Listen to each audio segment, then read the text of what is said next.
4 मार्च को जिस वक्त पूरा भारत होली के रंगों में सराबोर था, तब अंतर्राष्ट्रीय जल क्षेत्र में एक ऐसी घटना हुई जिसने वैश्विक राजनीति की बुनियाद हिला दी।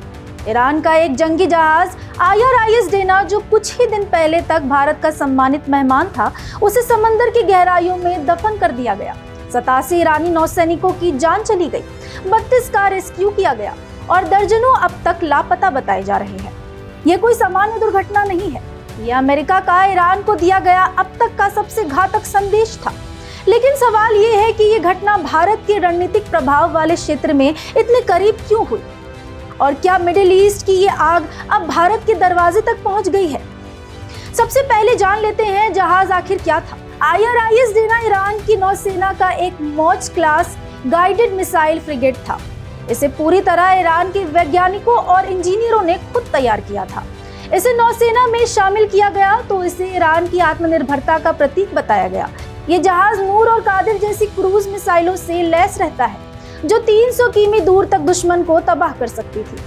इसमें रडार और टॉर्पीडो सिस्टम लगे थे। ईरान के लिए डेना सिर्फ एक जहाज नहीं था, बल्कि उनकी नेवी का सबसे बड़ा चेहरा था। साल 2023 में इसी जहाज ने पूरी दुनिया का चक्कर लगाकर अपनी ताकत का लोहा मनवाया था और फरवरी 2026 में यही जहाज भारत के निमंत्रण पर विशाखापट्टनम पहुंचा था।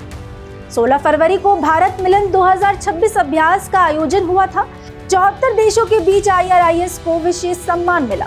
भारतीय नौसेना ने आधिकारिक तौर पर इसका स्वागत किया और इसी दोनों देशों के पुराने सांस्कृतिक रिश्तों का प्रतीक बताया गया।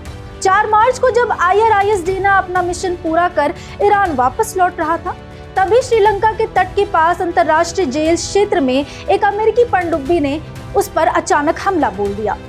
अमेरिका के डिफेंस सेक्रेटरी पीट हेग्सेथ ने खुद ये बात मानी और कहा कि एक अमेरिकी पनडुब्बी ने उस ईरानी युद्धपोत को डुबो दिया है, जो खुद को अंतर्राष्ट्रीय पानी में सुरक्षित समझ रहा था। वहीं ईरान के विदेश मंत्री अब्बास अराची ने कहा कि डेना भारत की नौसेना का अतिथि था, उसे अंतर्राष्ट्रीय पानी में बिना किसी चेतावनी के मारा गया है और अमेरिका को अब इसका पछतावा होगा। यहाँ ईरान ने भारत का नाम लेकर ये जताना चाहा कि अमेरिका ने एक शांति मिशन से लौट रहे जहाज पर हमला करके मर्यादाओं को तोड़ दिया है। भारत की समुद्री सीमा से केवल 200 नॉटिकल मील तक है। यह हमला उस सीमा से बाहर अंतर्राष्ट्रीय पानी में हुआ। कोई भी देश अपने सीमा क्षेत्र के बाहर किसी दूसरे देश के युद्धपोत की सुरक्षा की कानूनी गारंटी नहीं लेता है।